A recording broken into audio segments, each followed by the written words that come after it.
Are you looking to become a better real estate investor? Then hang on, because you're about to experience another episode of the world's most popular real estate podcast, the BiggerPockets Podcast. But before we get to this week's show, I wanted to invite you to become part of our community, BiggerPockets.com, the real estate investing social network. The membership is free, and you'll instantly gain access to networking opportunities, educational content, investor tools, and more. Sign up now and get a free copy of our book, The Ultimate Beginner's Guide to Real Estate Investing, read by hundreds of thousands of budding entrepreneurs. Just click this link right here or just head to BiggerPockets.com. With that, let's get to the show. This is the BiggerPockets Podcast, show 96.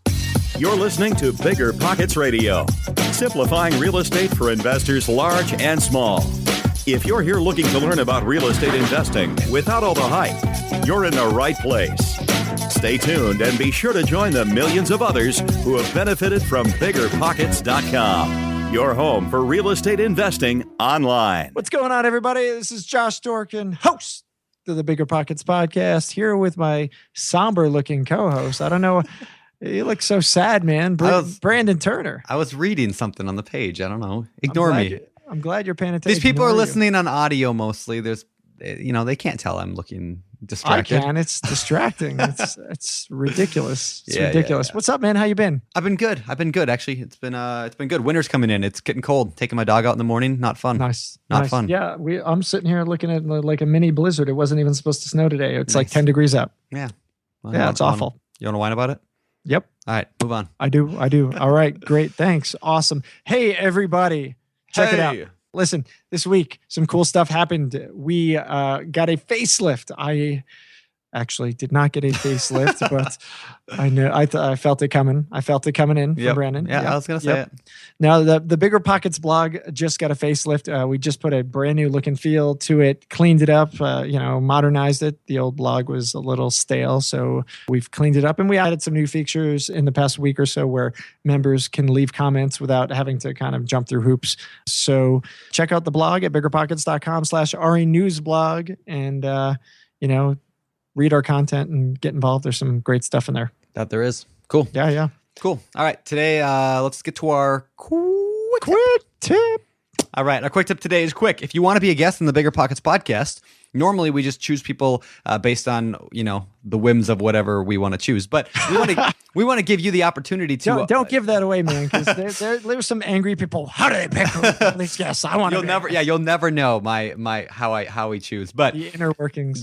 Yeah. But if you want to throw in your name into the hat to be a guest on the BiggerPockets podcast, just go to biggerpockets.com/guest and you can fill out the little application there to let us know who you are. If you are somebody who's done, this is not necessarily like the newbie podcast, but if you are experienced, you've done multiple deals, you've been in this for a little while now, throw your name into the hat. Just come and fill out the form. And if you're chosen, and we got a lot of people already, so there's no guarantee it will choose you. But if you are, you'll be a guest on our show. So come biggerpockets.com/guest. Nice. And you can tell your mom that, you're on the BiggerPockets podcast with one of our listeners. There you go. Yep. Now we've got about 35,000 listeners per show now. So yeah, it's well worth a shot if you've got anything to talk about, and we all actually do. So, we definitely encourage people to do that. Really, really quick, let's talk about today's pro tip, which is we definitely encourage you, if you are BiggerPockets Pro, to get out there and make your enhanced form signature. For non-pros, there's definitely value in this for brand building, for getting your name out there, getting your company's brand out there. You get to put your company logo on your form signature. It shows below all your posts, links to your company profile. You could link to your website as well. And it's just a great way to kind of get your name out, let people start to know who you are and who your company is. And it lets people know you're a little bit more serious on the forums too. Somebody to actually, if you got no form signature whatsoever, nobody knows anything about you. Yep. So it kind of shows that you are a serious person. Yeah, and they can go check out your company and read about what you guys do, what your focus is. It's a good way to help build your business. So if you are here on BiggerPockets to build your business, we definitely encourage it. And you can upgrade to pro at biggerpockets.com/pro to get that ability. All right, our guest today, he's bald, he's funny, he's from Denver, and he does pretty much anything and everything under the sun. He's an active wholesaler, flipper. I don't know what else he does. We'll find out more. We've actually had him on the show before. Last time we had him on, what was it? Show 34. Number show number 34. 34, which was our least listened to show. Absolutely. Which is why we're bringing him back. Anson, Yet it once wasn't. again. It wasn't. It was not. Josh it is was just not. mean. But I'm excited to bring him back. He's a friend of mine, a local, and a great guy, Anson Young. Welcome to the show, man. It's great to have you here. Thank you, guys. It's awesome to be here again, Awesome. even though it was the least listened to show. Maybe we'll just double we'll double down on our odds. Yes. Let's see. While we're losing, we'll just keep pressing it and hoping people come. There you That's go. right. There you go. Awesome. Right. Awesome. So Anson was one of our guests here at the 10-year anniversary party of BiggerPockets a few weeks ago. It was cool hanging out with him. I've hung out with him before, but I know Brandon got a chance to do that, and I think you guys hit it off a little bit. So we went to this amazing burger place, and I picked your brain on wholesaling for like an hour and a half, and I learned a ton. So that's why we were like, I should get you back on the show, and we'll talk about more of what we talked about in our burger meeting. It was great. Yeah, no, that was awesome. 10 years. Happy anniversary again. Thank you. Thank you. That was a lot of fun and lots of books to be had. And if you missed out on that, then you missed out on that, I guess. So, what kind of books are you talking about? What book is that? It's I think it's called the book on. Oh yeah, my book. Yeah, Brandon's book. The book on investing in real estate with no and low money down. We had a book signing party, and yeah. Anyway, absolutely. If you want to get biggerpockets.com/no money. There you go. And there you go. All right, Anson. So for those people who are unfamiliar with you, who may not have heard you previously in the show, why don't you give us like the elevator pitch of who you are and what you do? I'll give you the short version. I haven't been working on my elevator pitch like Brandon's blog, or I guess it's in the book too. But basically, I am a wholesaler, rehabber, investor, kind of trying to broaden my horizons into buy and hold eventually. But like most guys who are in my fast-paced whatever world, we can't see the long term, so we just chase after the short cash all the time, I guess. But nice. Yeah, so chasing your tail a lot. We're short-sighted. Oh yeah, feels like Groundhog Day every day. But, that's okay.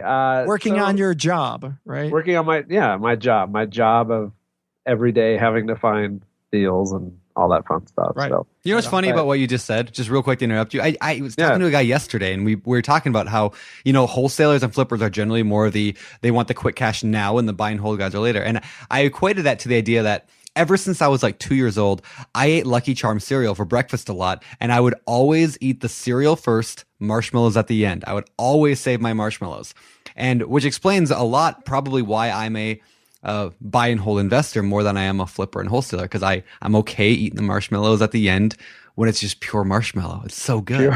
Pure sugar. Pure sugar, right? I'm okay eating that nasty dry dog food cereal until you get to the marshmallow at the end.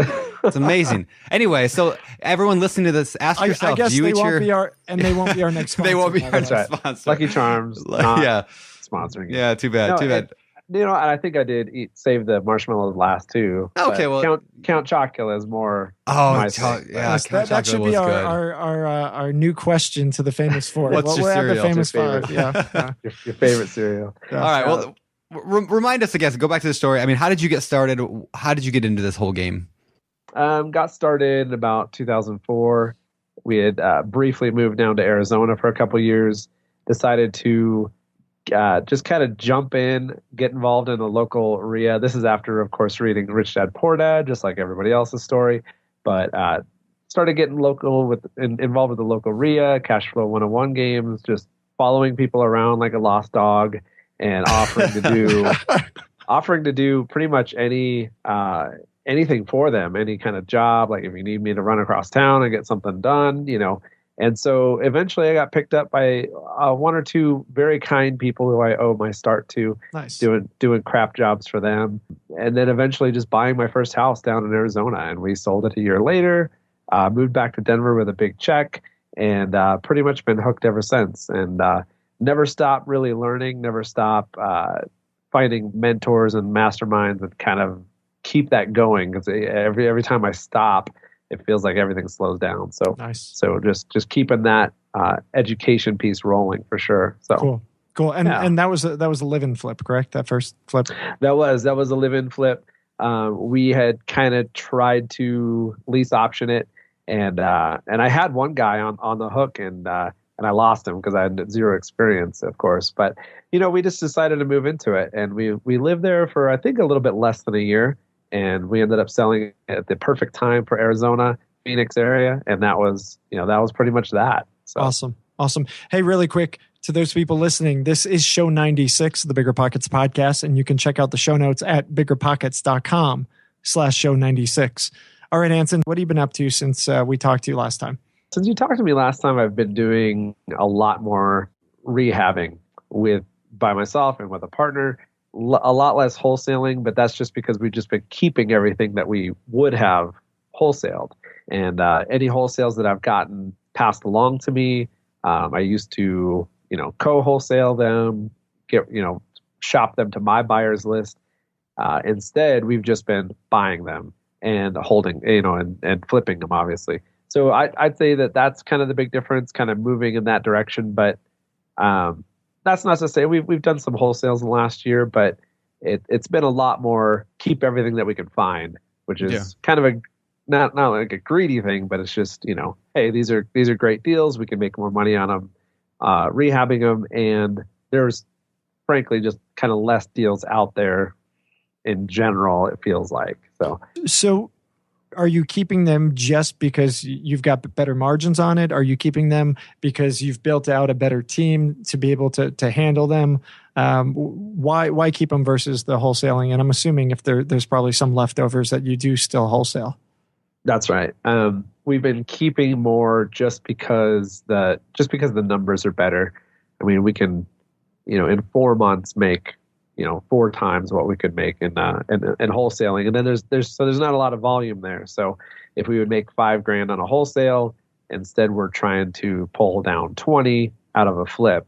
And so if there was a huge flood of volume coming down, it would make sense just to keep turning them. But since there's not a huge flood, we're basically making the most of everything that we got. It's kind of like a quantity over quality kind of thing. Like, I mean, when there's a lot of deals to be had, you can turn them quickly and get the quantity. But when there's less deals to be had, you got to shoot for the quality. That makes sense. Absolutely. Yeah. Very cool.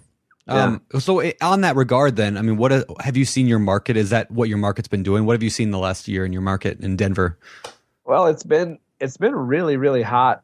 A lot of the A+ neighborhoods are just so on fire that it's been hard to find deals in there, find wholesales, find people who are actually working that market on good margins. And so since it's been great on the sales side, so everything that's been put to market that we've finished rehabbing has been gone pretty much immediately. Just days, 1-2 days, and that's it. Wow. Multiple offers. One had 18 offers in the first day. Wow. It was like, well, maybe we underpriced that a little bit, but well, I mean, let's talk about that. So 18 offers in one day. When you looked back at it and analyzed it, did you underprice it, or were you competitive? Or, I mean, I know Denver is really, really tight. I mean, there's not a lot coming out. Right. So I'm just curious about that. Yeah, it was probably like we probably priced it fairly for when we first bought it, and then 4 months later, we could have marked it up another $10,000 from what we thought the ARV would be. We ended up we listed for 150, 155, and we ended up getting about 175 as the top offer. And so, I mean. Yeah, we were kind of on the low side on that, but we ended up where the market was bearing, and it appraised just fine. And that's what I was going to ask about. Do you run into appraisal issues because I know, like in a hot market, when there's a lot of buyers out there that want to buy, and so they just keep bidding the price up higher and higher. A lot of times, people run into the problem of, well, sure, they're willing to pay that, but no bank is willing to lend that much because the ARV is not there. But you didn't have that problem on that one.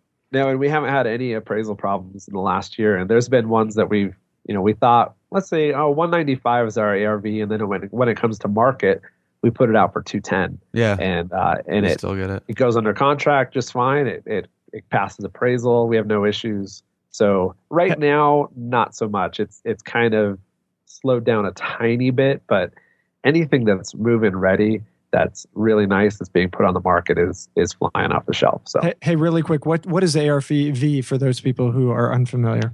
It's the after repair value. So it's what the house is worth after all the upgrades and repairs are done to it. So, Perfect. so what, I mean, because, okay, I was just in Denver a couple weeks ago, visiting Josh and hanging out with the BP office. And when I was there, I went around, driving around looking at houses. I pulled up, my Zillow app, and I was just cruising neighborhoods. Me and Josh were looking at like property prices. Nice plug for Zillow, by the way. Yeah. Well played. Yeah. Everything. So everything that we looked at was like 900,000, $1 million, $1.5 million, $4 million, 500,000. Like the cheapest house I saw the whole time was like 500,000. So where are you buying in Denver? I mean, what kind of neighborhoods are these that you're buying 150 or 170? Because I wasn't in those neighborhoods.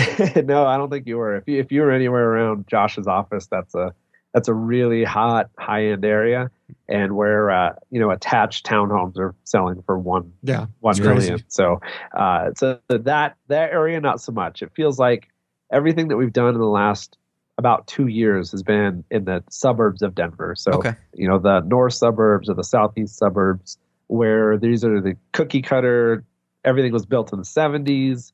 We're not running into any crazy sewer issues. We're not running into anything like that. So basically kind of, I wouldn't say on the outskirts of Denver, but definitely, Denver Central is very hot. It's just, you really can't find a house for $150,000, $200,000 that you would want to move into. Yeah. So, a little bit on the outskirts, and with that comes newer houses that have a lot less issues. They're not built in the 1910s, and you have to deal with all that stuff. So, yeah. And it's a good point. I'm glad we're talking about this because, people always ask on the forums, or just generally you hear people asking, hey, what's a good city to invest in? Right. And what we're talking about here is how localized real estate really is. I mean, it's literally localized within a few miles, neighborhood by neighborhood. Where we're located, our office, it's in Cherry Creek. It's a higher end neighborhood. Houses, like you said, attached houses are $1 million plus.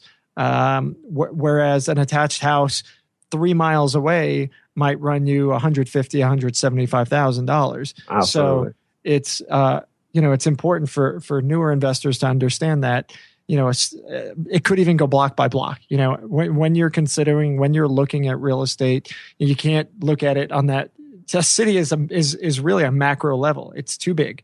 You have to go on a neighborhood by neighborhood level. And, I think Anson here is proving that with exactly what we're talking about. Absolutely. Yep. Yeah. Cool.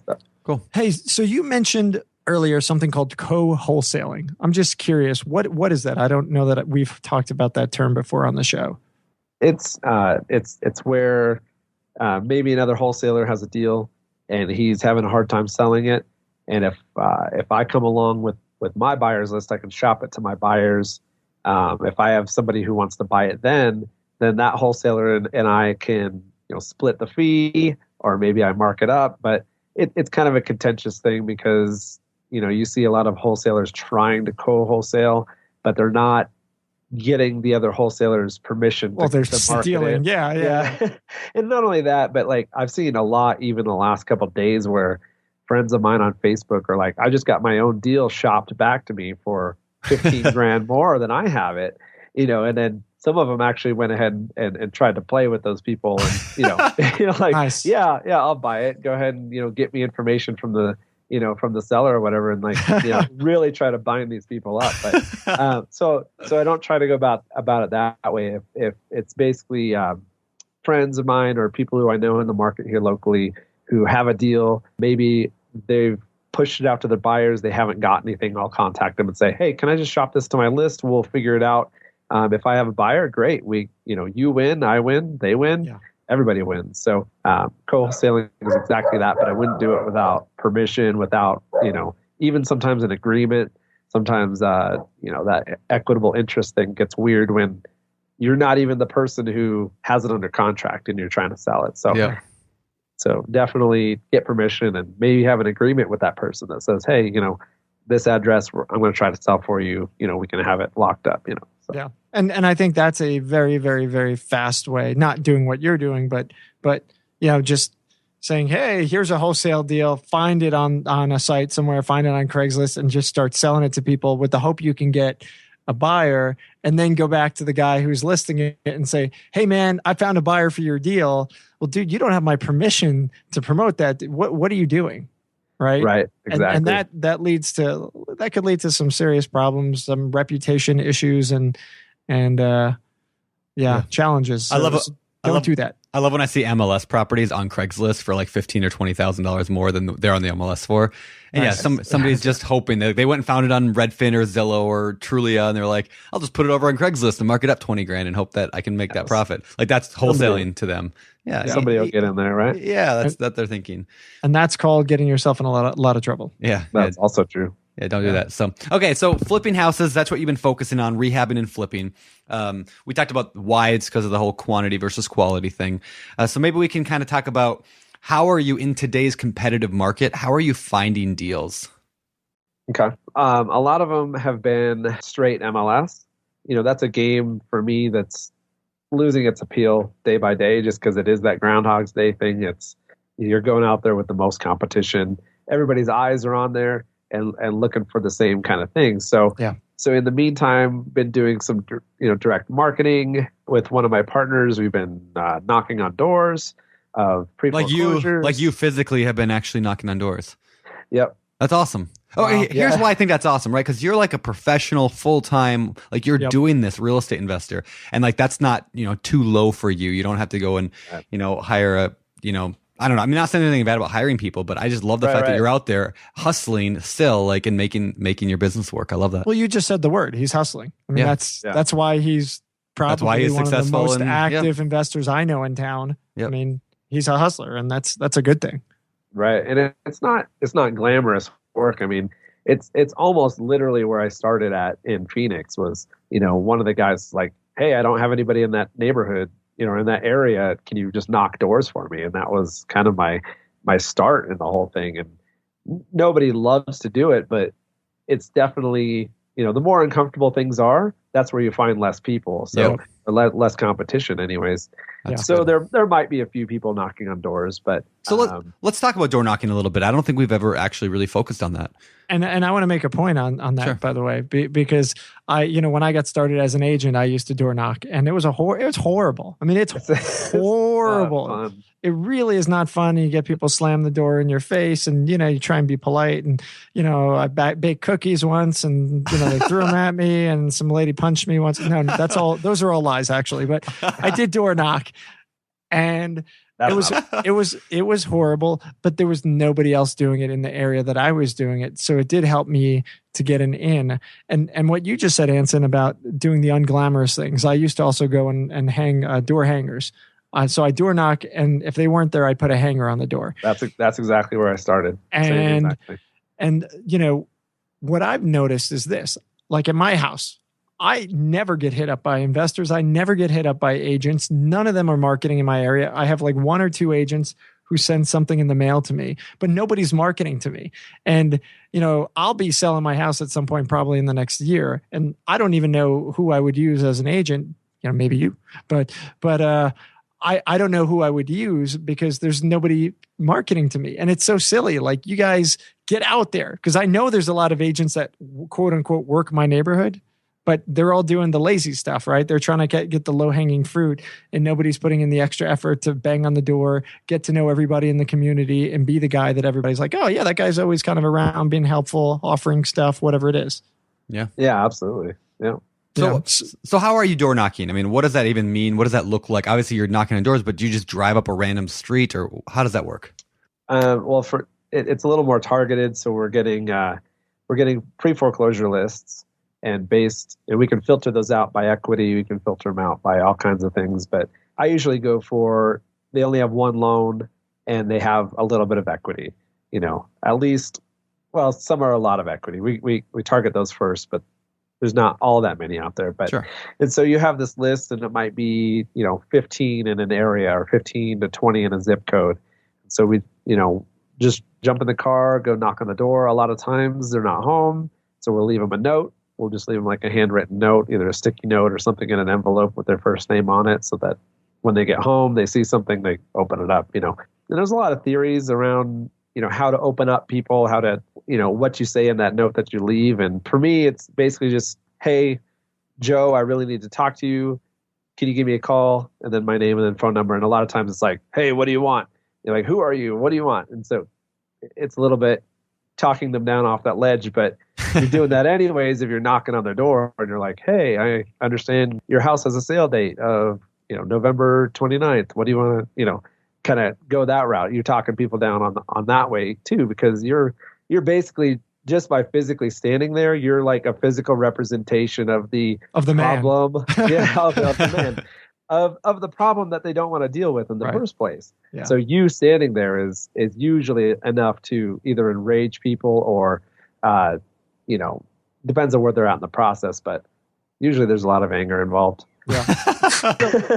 So two things. One, why would you even choose to do that? Like when I was doing it as a realtor in a neighborhood of people who weren't in deep trouble, right? So, I probably would not be the door knocking on pre-foreclosures because for that very purpose, I'm not as substantial an individual as you are.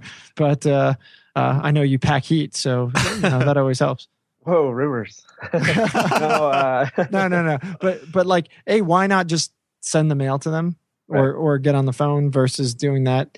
And then have you had any experiences where people are like, really, really angry and almost get physical to that point? I mean, and in terms of like safety, is it something that the 5'3" woman who's, wants to be an investor should be doing?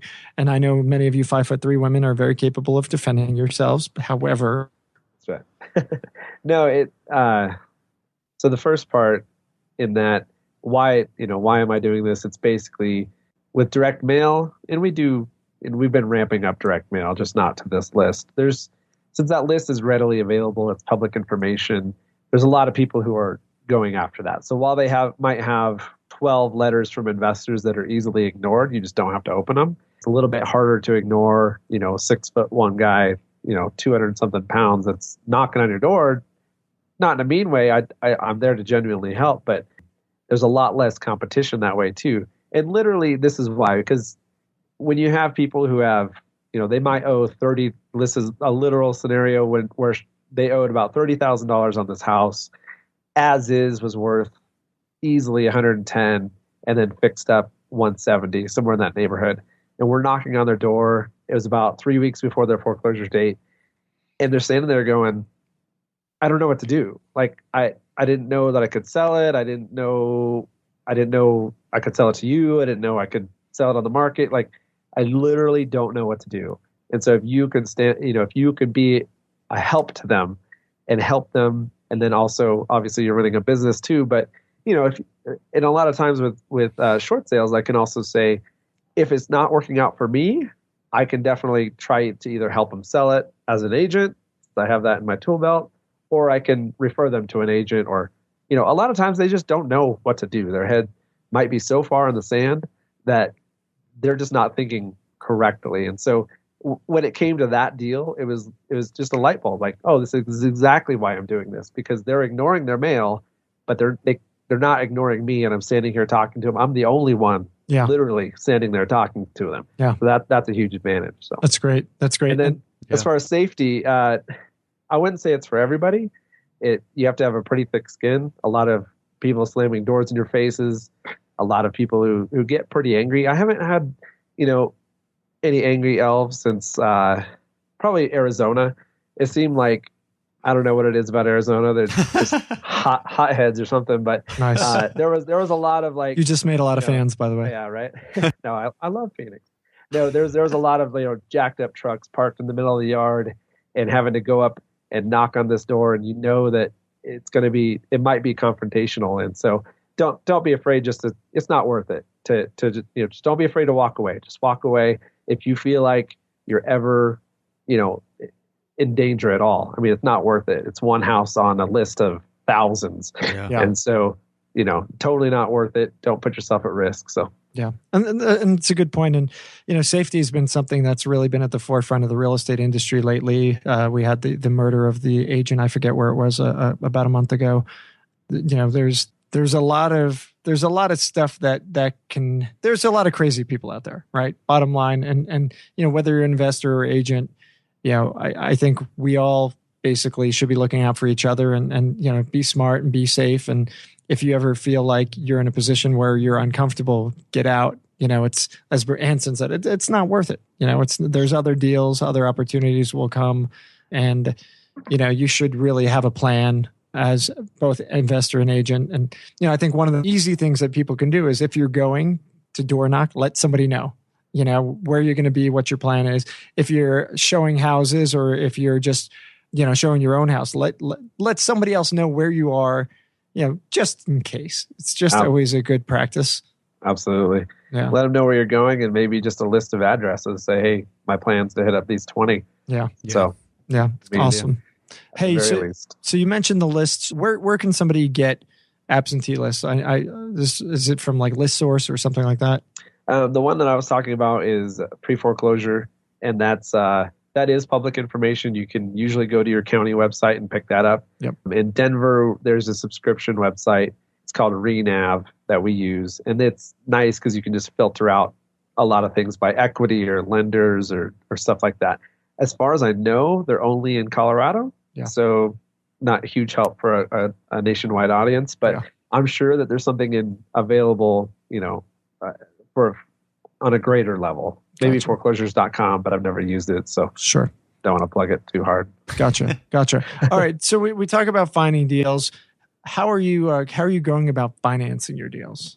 So we basically reached out to people 3 years ago who had individuals, and we found these people on ListSource. Actually, there's just individuals who had made loans to similar investors, and basically called them up or sent a mail that said, hey, I see that you loaned on 123 Main Street. We do similar projects in a similar area. Would you like to, start dating so that we can eventually get married and be together forever after? But these two guys have been great. They're basically just guys who have a lot more money than they know what to do with, and are happy with secured first position notes on real estate. So nice. Cool. So if somebody else wanted to do that, how does somebody go about finding private lenders like this?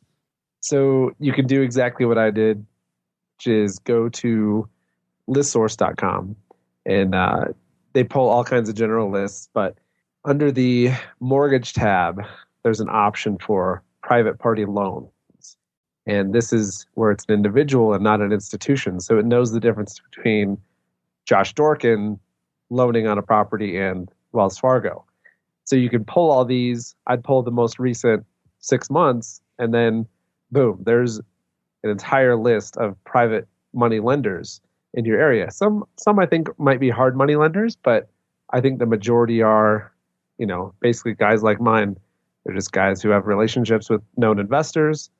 And, if you can get them on your team, then all the better. That's great. That's great. Yeah. I don't think we've heard anybody use that as well. At least tell us about that secret. There are no secrets, people. That's right. Anson's pissed off. Everybody in Colorado, don't do that. But right. Anyone else, go ahead. But I think it's a great idea. I mean, you're literally targeting those people who are looking for exactly what you're providing. So why not? Exactly. That's great.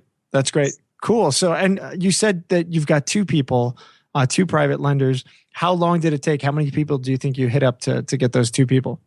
Probably 20, 30. Okay. Which doesn't sound like a lot, but maybe they're, these people's terms weren't what we were looking for, So I think we just kind of hit on the right people at the right time.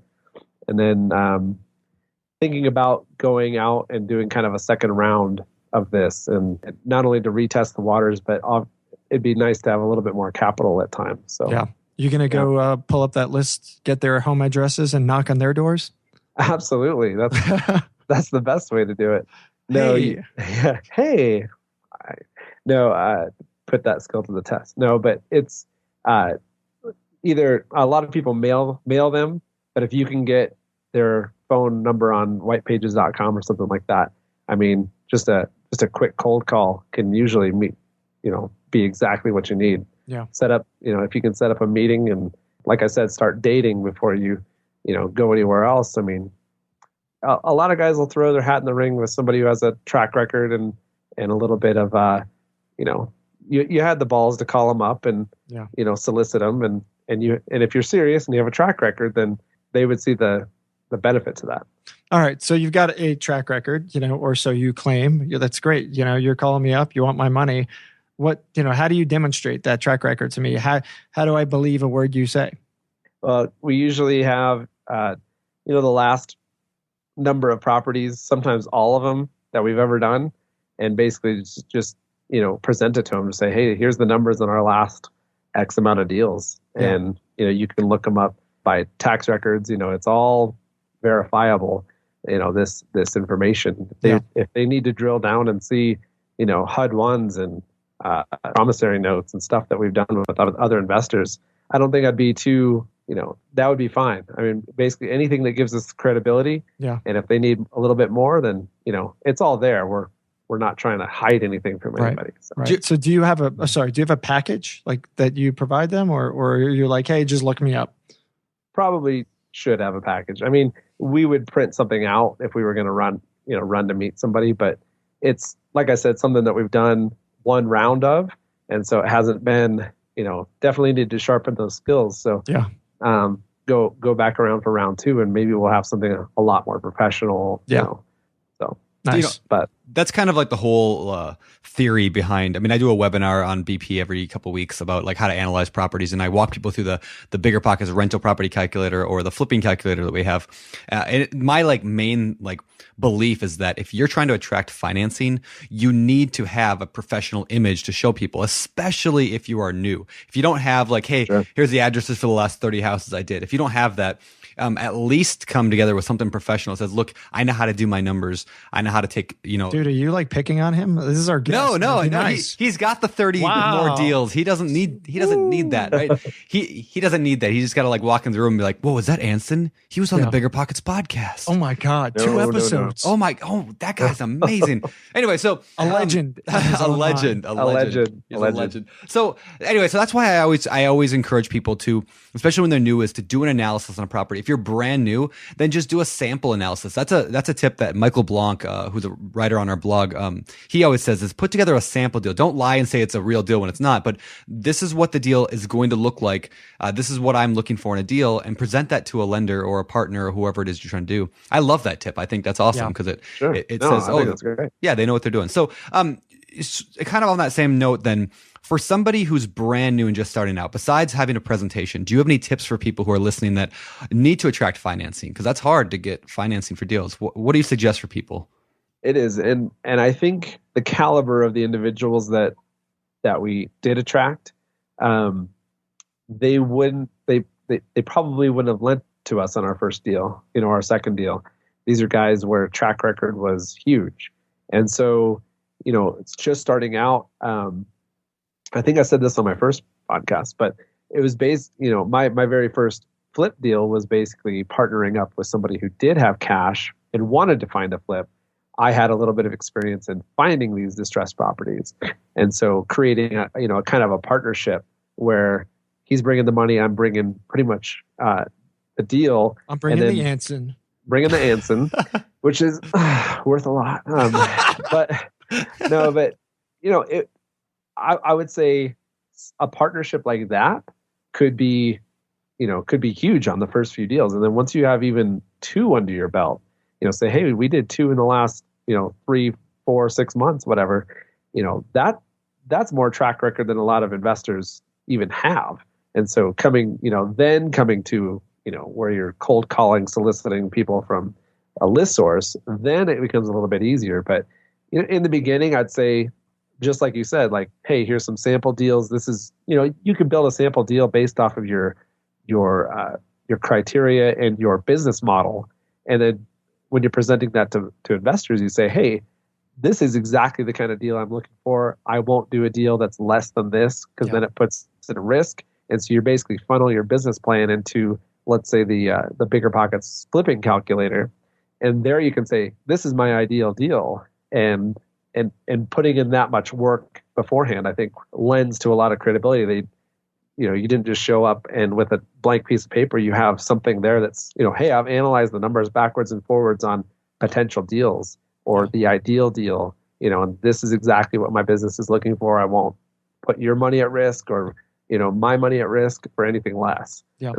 And I think a package, should include deals. It should include, if you haven't done deals, professional, what are your criteria? What are you looking for? How are you going to find these deals? What you're planning to do with them, your references, personal, professional, anyone who has been around that can vouch for you, and anything you can put together to demonstrate that you have some semblance of credibility, even though you have not done a deal, is going to assist you in building that credibility. Absolutely. Yeah. Nice. Absolutely. Yeah. Hey, and really quick on the calculators that we were mentioning, you guys both mentioned, you can find those at biggerpockets.com/analysis if you're looking. Also, this is show 96 of the Bigger Pockets podcast, and you can check out the show notes at biggerpockets.com/show 96. All right, Anson. So what kind of house makes the perfect flip? What kind of house? At least for you. Yeah. For me. Yeah. No, for me, I do like the more suburban houses that don't need a whole lot of insanity. I see a lot of the benefits to adding square footage or pop tops or, scrape and builds, those type of things. That's just not where I'm at right now. So if I can get a 70s house in the suburbs that needs, a ton of updating pretty much top to bottom and get that at a significant enough discount, and in my area of town, it's a desirable school district. So if I can find something in that school district, there's, one huge plus move-in ready, plus, pretty much a lot of things that hit on people's checklists when they're looking for houses. It's move-in ready in the right school district. I mean, that's exactly what I'm looking for, pretty much. Yeah. Right on. So, the inside could be a hot mess, but you're not going to bust out external walls and, scrape or pop the top here in town. You're going to just clean out the inside. Exactly. Yeah. And I'd like to eventually get into more of the development side, but that's another big step up too. So yeah, in my progression of where I'm at, I just know that I'm not 100% ready for that, since I don't know a lot of the numbers on foundations and basically excavating and going from the ground up. And so, gotcha. And we've got a couple really cool threads about those topics. Jay Scott in particular has started a few of them, and we'll find links to it in the show notes. But he literally does a house build from start to finish and walks through the entire process and shows everything that he's done. And it's amazing and well worth a look. Do you ascribe to the 70% rule as a flipper? And can you tell us what that is? Well, the 70% rule is basically you take your ARV, which we talked about earlier, you multiply that by 70%. So now you have something that's 70% of your ARV. And then you usually back out your expenses, your rehab, and then your potential profit. And that's pretty much where you want, where this guideline says that you want your house to be at. Yeah. So if it makes sense after all that, then great.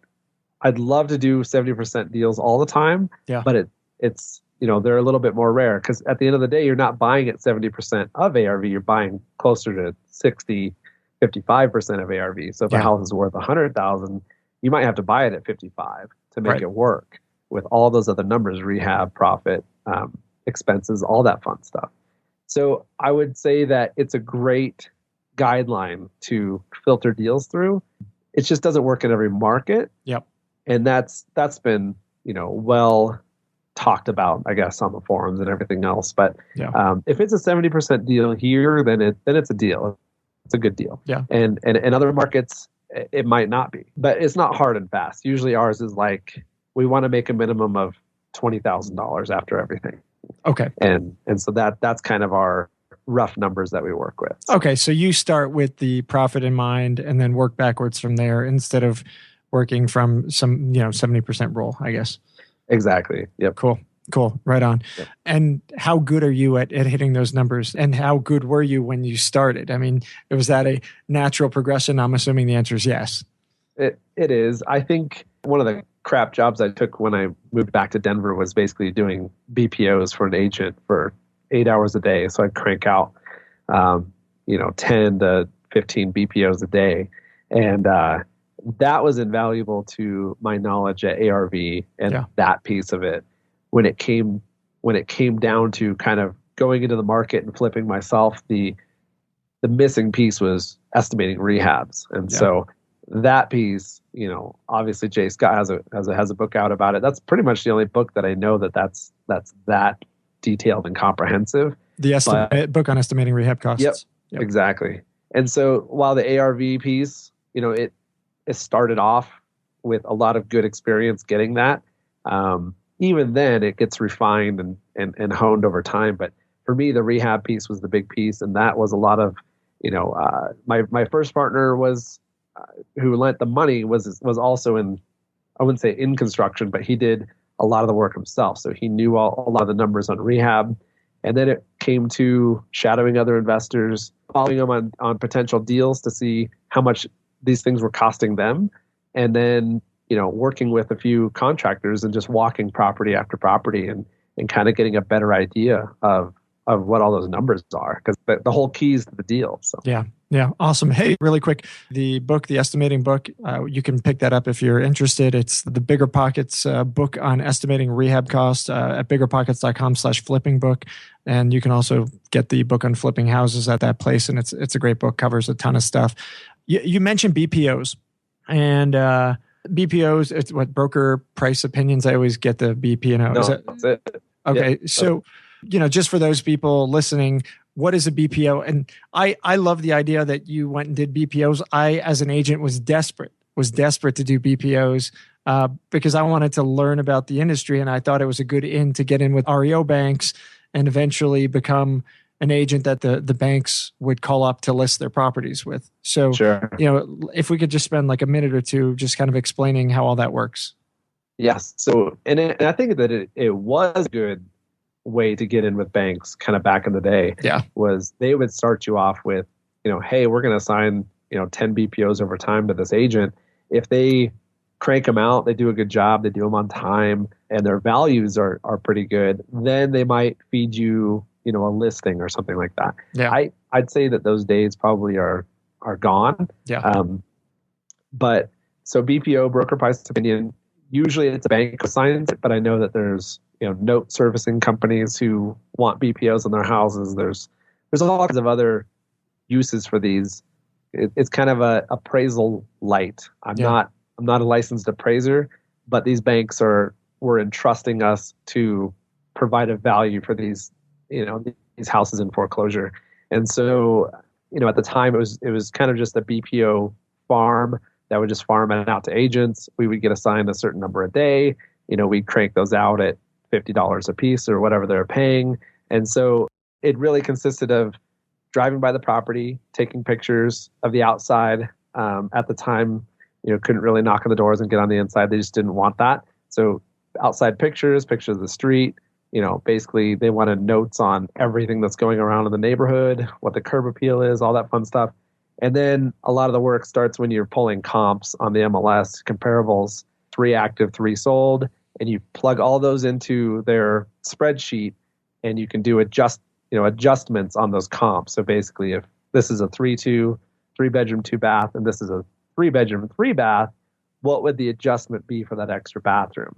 And so that's kind of the short version of what an adjustment is. But so you would go through that whole report and then come up with a value that you thought that it would sell for as is, and then what a value that you would assign to it if it was repaired. So if they put in the work to fix the roof, fix the outside, paint it, do landscaping, obviously you don't know what's going on inside, but you can kind of estimate what's going on. And so you would give those 2 values and then ship it off to the bank and, get your $50. But nice. And it's a great way to get to know the process, and it's cool that you did that. So no, thank you for explaining that. I think a lot of people hear these terms thrown around, and I want to make sure that we at least do our part to cover it. Back to the flipping contractors. So how do you find and manage them? Okay. I don't want to be a broken record because I know we talked about this a little bit the first time, but my experience with contractors isn't great. It's basically... let's ask another question then. No.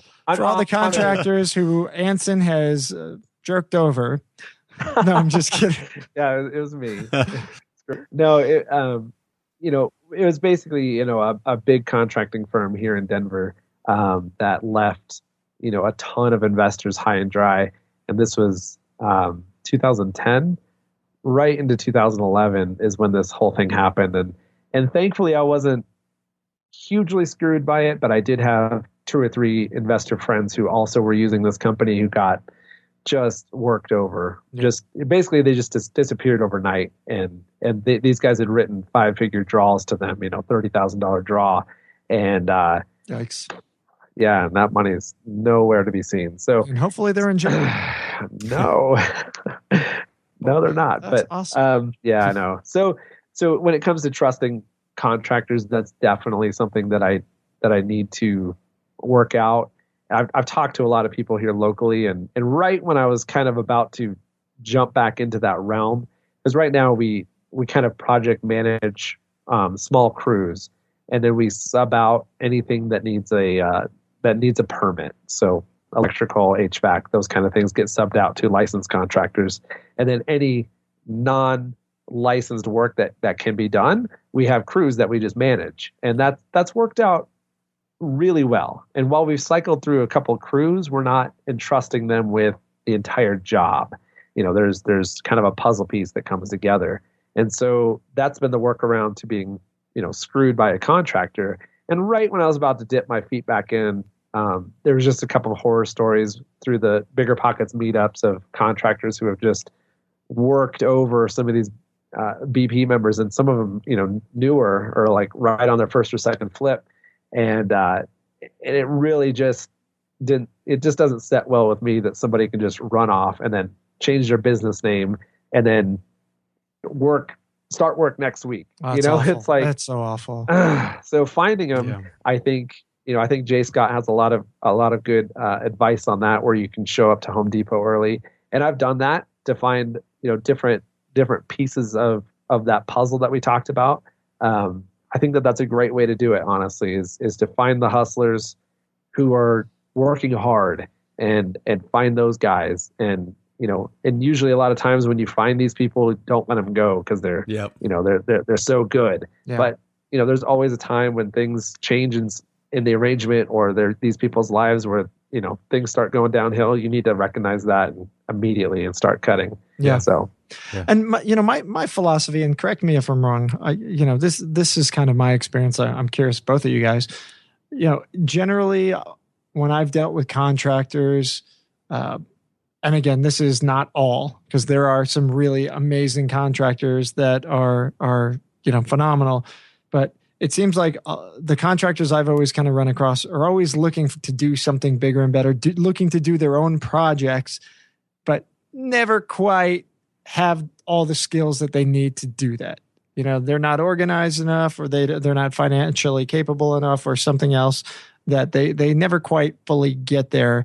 And so a lot of them seem to kind of come and go and, flip and flop in the wind. Now, again, I'm going to get, slammed by contractors with a hate mail now, but my dad's an electrical contractor. So I totally appreciate contractors and good ones who are professional, but boy, oh boy, man, there's just a whole lot of unprofessional ones. And it's so challenging to weed through them. And I don't know. I know we've talked about it, but even the guys that we've talked to on the show who've done a ton of deals, just, we all have problems finding real solid contractors.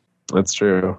I found that it's very much an E-Myth thing. People who are good at baking doesn't mean they're good at running a bakery. That's like the whole theory of the E-Myth book. And people who are good at fixing a door, good at fixing a flooring, sanding a floor down, installing insulation, whatever, are not necessarily good at running a contracting business. And I think that's the problem that contractors face. And I think, I don't know the answer necessarily. I think we've got a lot of good suggestions we've heard on the podcast, but nobody has like a foolproof way, because there just clearly is not a foolproof way to get a good contractor. I think that's what it comes down to. Absolutely. I don't know if we figure it out. Yeah. If we can figure out the formula, we'll be rich, boys. We'll be rich. Well, and I think what you said was key, was hanging on to the ones when you do find them, because they are there. Absolutely. Yeah. So once you find them, you just treat them well, you pay them well, and you reward them well, and I think that's how you do it. So. Well, and you had mentioned something else. You had mentioned the BP meetups as a place to go to, quote, BP meetups, right? People who create meetups through BP as a place to link up with other investors and kind of share notes on who you're working with and who's bad and who might be great. I think that's an amazing idea. And whether it's a BP meetup or a local real estate club, a RIA, or something more formalized, the in-person networking is essential. It's just so important. And so, I know Brandon and I talked about this, and we want to chat really quick about the whole concept of these local meetups. And really quickly, as a result of BiggerPockets, we've got 220,000 members now. Our members have realized, hey, this is a great opportunity to find all these other local people, get together, and let's just, let's network, do business, do deals, without having to potentially go to another club or meeting that's happening in town that might be all about upselling you. You kind of just get together, and it's kind of an independent, quote unquote, BiggerPockets meetup, right? So you started one here in Denver. And so maybe you could talk about why did you start having a local meetup, and why would somebody else want to do that? So right after the BiggerPockets conference, which... No, there was an actual conference. Anson is using his quote fingers to mention the BiggerPockets conference, but there was one a couple of years ago. There was one, and so there needs to be one again. Oh my God, the pressure. We won't talk about the that. Pressure. The pressure.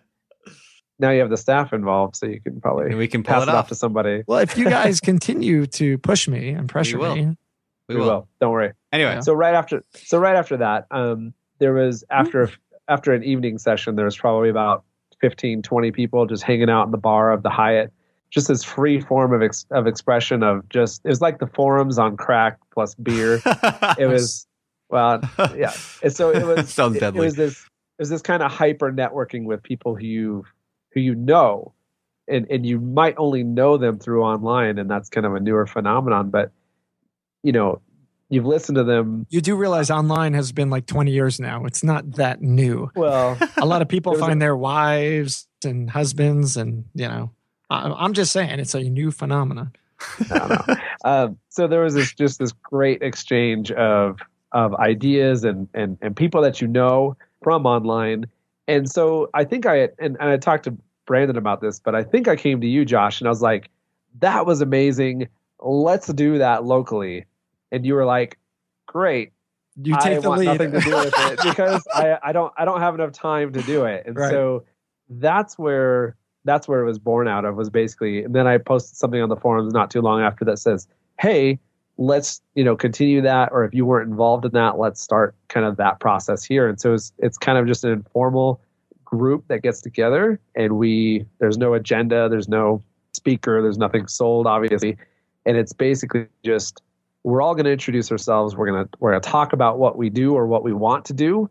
And then we'll just open it up, and you can go find and tackle that person that you really want to talk to, and bend their ear all night. And that's basically how it works. And so it's been great for, finding contractors, or finding, these ancillary contractors of electricians, or just people like that who people really want to share. We talk about deals. We talk about deals that people might have, people, what they're looking for, what they want to do, just all kinds of stuff.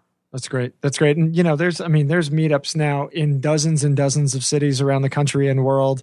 I mean, I know Brandon was at one in New Jersey with Darren Sager plan that had like 150, 200 people. Wow. There's one in Seoul, Korea that meets, I think it's maybe once a month, and they get, I think a dozen or 24 people to that. They send pictures to us on Twitter. It's awesome. Yeah. That's awesome. I want to see that. Yeah, cool. And so anyone listening, if you run a group, a meetup group, or through BP, or any of you guys putting together groups, share those pictures, share what you guys are doing, because you're going to get other people excited and get them to want to be involved. And of course, the more people that get involved and get excited about your local meetup, the more people now you're networking with about deals and that you have in your circle to build up. So it's a great thing. Yeah. Why would somebody want to host a meetup? Is it complicated? Is there a lot to do? Or is it just like, let's find a bar and do it? Yeah, it's pretty much find a bar and do it. And I think you provided us our first place at the work share place that you were at. And when that stopped working, I just reached out to another BiggerPockets member who lived more central downtown and said, where would be a great place to do this? And she said, here. And so we just started doing it there. And what I would say is contact the management and just basically say, we're going to have, 5 to 20 people here, because that's kind of where our group is at. And so we're going to have 5 to 20 people here. Can you offer us any kind of happy hour special or reserve, a section for us? And so that's pretty much what we did. And now we have, happy hour specials. We always have a section reserved, so we don't have to worry about that. We basically just show up and they know that we're going to be there, the third Monday of every month. So it's literally that easy. And just posting it on the forums to get the word out there, obviously. Yeah. And people will come for sure. That's cool. And the key in doing that is, post and I guess first generate some interest using the local networking area of the site. Just say, hey, I'm in, Phoenix, Arizona, and I want to do a local meetup, and obviously use those words, Phoenix, Arizona, because we have a keyword tool, right? So anybody who follows the word keyword Phoenix or Phoenix, Arizona, is going to get alerted to that, and then they'll find out and say, oh, this is great. Which, by the way, as another tip to those people listening, if you don't have keywords set up on the BiggerPockets keyword tool, just go to biggerpockets.com/alerts. At the very, very, very least, you should probably have your town, your city, the area that you're at as keywords. And your name. You should have your name as a keyword. I have my name. And I get a lot. A ton. Yeah, because people don't always use the app mention feature on BP. And so somebody's talking about you, you probably want to know that they're talking about you. Exactly. For good and bad reasons. Oh, yeah. That jerk Brandon Turner, I hate that guy. Hey, you got my post. Good. Beard. That's funny. Beard. Yeah. They talk about my beard. Yeah, so use that. I mean, use the keywords, use the alerts, and from a networking perspective, it's invaluable. It's extremely helpful. And so, just write down, hey, we're looking to do this. Anyone interested? And you get a group of people, and if they're like, yeah, let's do it, cool. And then post that thing in our events and happenings. Hey, it's happening at this date, this time, this place. And if you build it, they will come.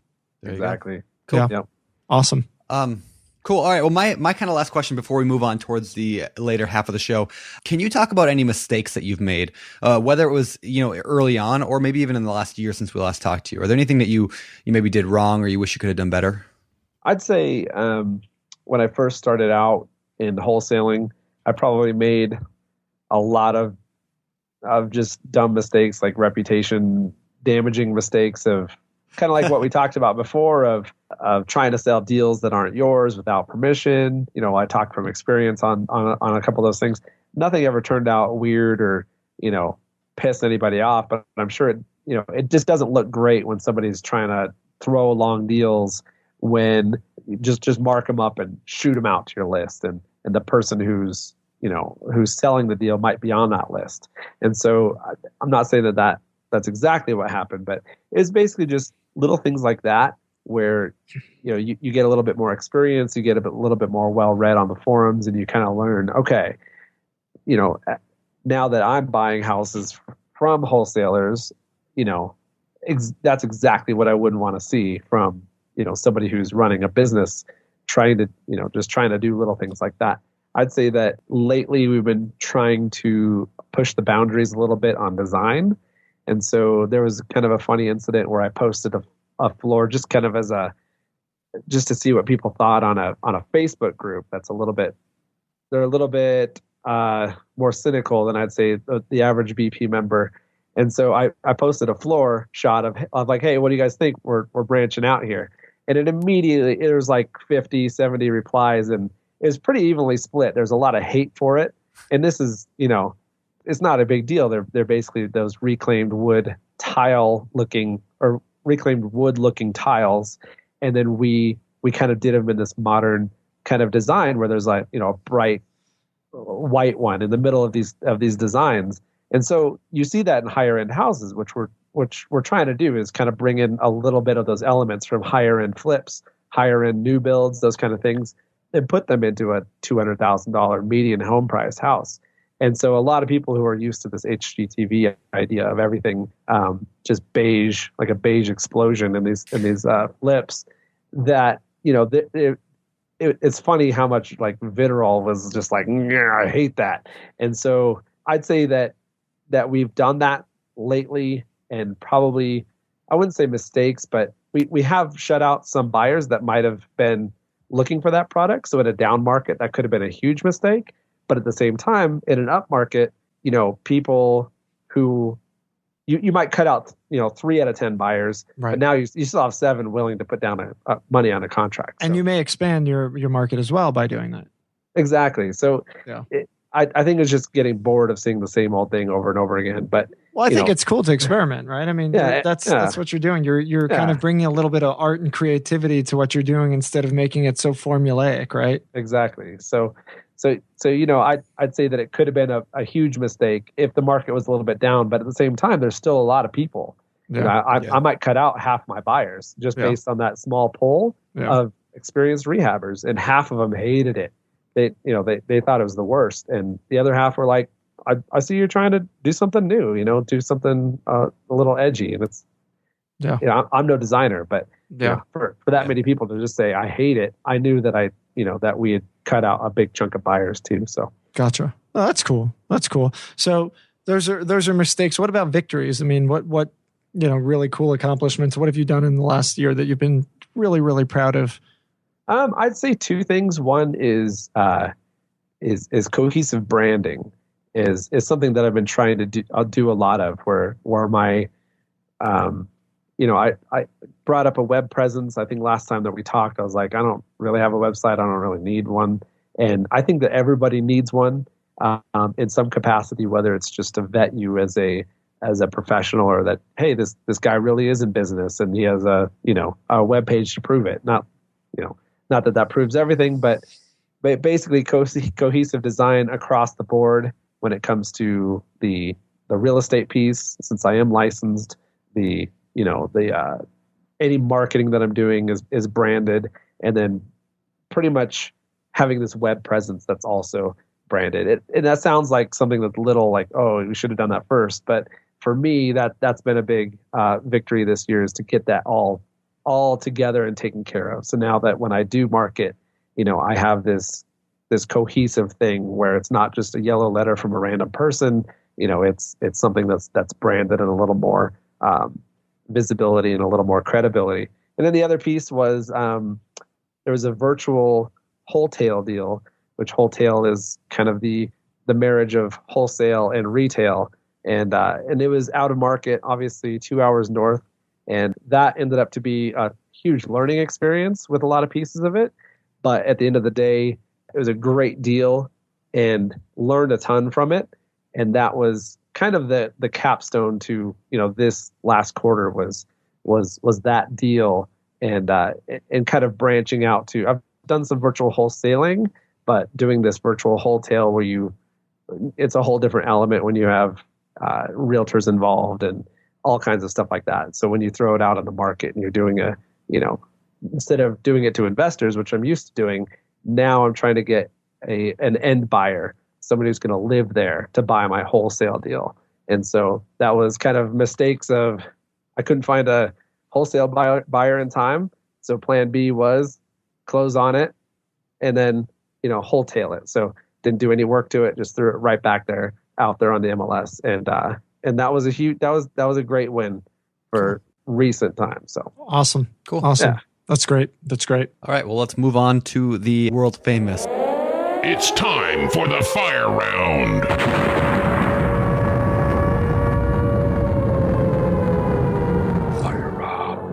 Oh, whoa, scary. That was scary. All right, question number 1. These come from the forums on BiggerPockets, which you can get to at biggerpockets.com/forums. But number 1 is what fix-up projects add the most value for the least cost to a rehab, in your opinion? Ooh, I like that question. That is a good one. I'd say pretty much kitchen, bathroom. That's kind of like the age-old answer. But if you could do a kitchen for $5,000, a whole brand new kitchen, cabinets, tile, countertops, all that, plus about $3,000 to $4,000 per bathroom, that kind of gives you the most bang for your buck. I mean, you could have a house that needs little deferred maintenance here and there, but if the kitchen and the bathroom are pristine and they look just amazing, I think that wows a lot of buyers, and it helps them kind of overlook some of the smaller details. Like maybe we didn't scrape the popcorn ceiling, but the kitchen and the bathroom are so amazing that they're just blinded. They're like, oh, I got to buy this. So. Nice.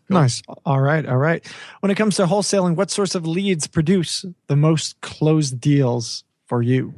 Sort of leads produce the most closed deals. I'd say the pre-foreclosure list leads, and whether that's mailing or knocking on doors, for us has been the most profitable.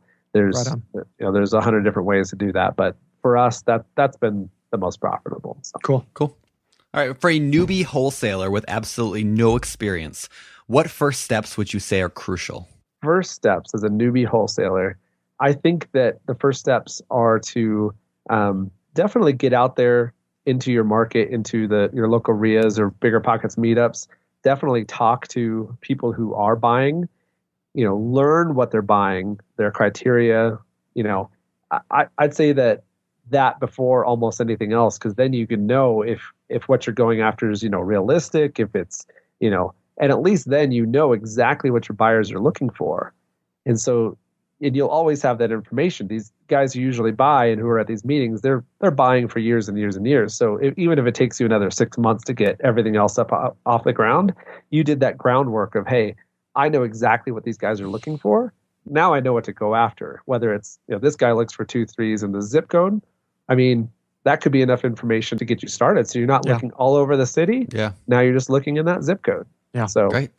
Right on. Great. Cool. All right. Last question. Would you consider involving a family member in a deal in any way, or do you believe it's a recipe for disaster? I personally would not. Yeah. That's just it. I'm not judging you. I'm just asking the question, man. No, yeah. I mean, I personally would not. I don't. Brandon's judging you. I'm judging. He is. I see him. He's got judgy eyes. Look at those judgy. They're very judgy. Judgy McJudgerson over there. Because I don't have like a rich uncle that has a ton of money that throwing this money at me for deals. But even on the real estate side, on the licensing side, things get weird when things go weird, and so it's like when things aren't working out exactly to plan, so to speak. Even friends and family get really strained relationships through that, and it's hard to recover from that.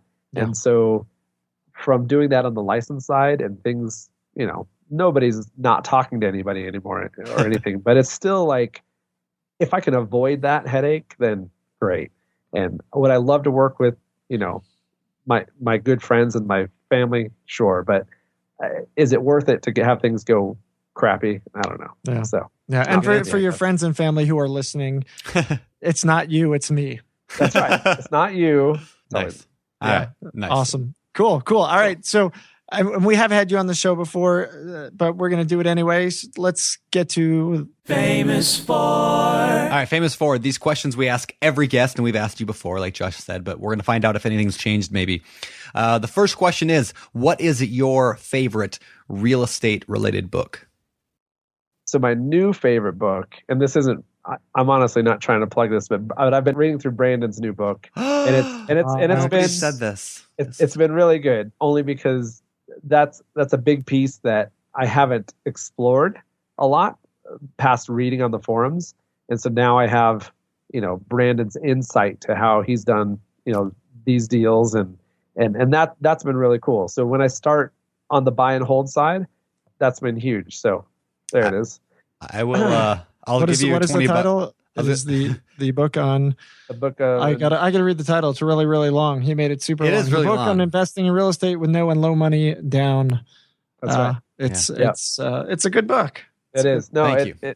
It really is. I didn't mean to plug that when I was thinking about it earlier. I'll give you your $20 later. It's okay. Good work. Yeah. Nice. All right. Cool. So thank you. What about favorite business book?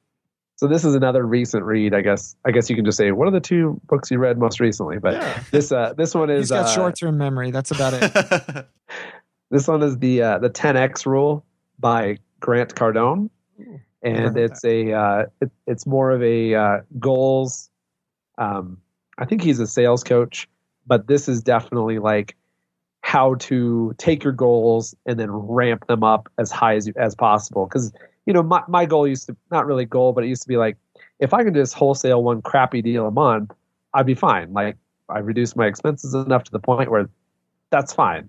But if you aim for 1 and you get 0, where are you at? If you aim for 10 and you get 1, at least you're covered. But if you kind of like that, if you shoot for the stars and you land on the moon or something, I don't know how that phrase goes, but at least you're still up there. At least you're part way there. But so that's been huge for me, is that book kind of helping me out with, if I shoot for 10 deals a month and I land at 8, oh no, it's like I only need 1 to pay my bills. So so it's kind of that mentality, just ramping everything up in your life to 10 times what you thought you could do. And so it's kind of a mentality goals book. So nice, right on. I'll check it out. Cool. Hobbies? Any new hobbies? I see you and your family on Facebook all the time, so I know there's a lot of cool, like, outdoorsy stuff. Yeah, there is. I'm trying to get my wife into camping, and maybe we can work on that together, because I need the same thing. And so this summer, they don't want to go and hang outside and crap outdoors for days. Who wouldn't want to do that? I don't know. Hold on, that's the tweetable topic of today. Who doesn't want to go crap outdoors? Yeah, I don't know. I did get them into kind of a yard camping, where we set up the tent in the yard and spent overnight, because I have a 4-year-old and then my wife, and at the end of it, she's like, that wasn't so bad. So trying to get her into that. We already hike, so you might as well just stay out there. I don't know. It's like, you're already there, you might as well just spend the night.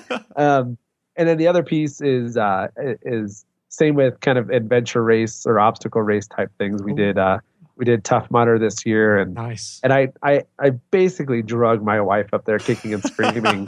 And I was like, you are going to thank me for this. And she was not happy. And nice. then we were done on the way home, she's like, I'd do that again. So it was a cool way to, like, kind of just stretch your what you think you can do. It's kind of one of that, can you do 12 miles and be cold, miserable the whole time, but at the end you're so exhilarated that, hey, I did that.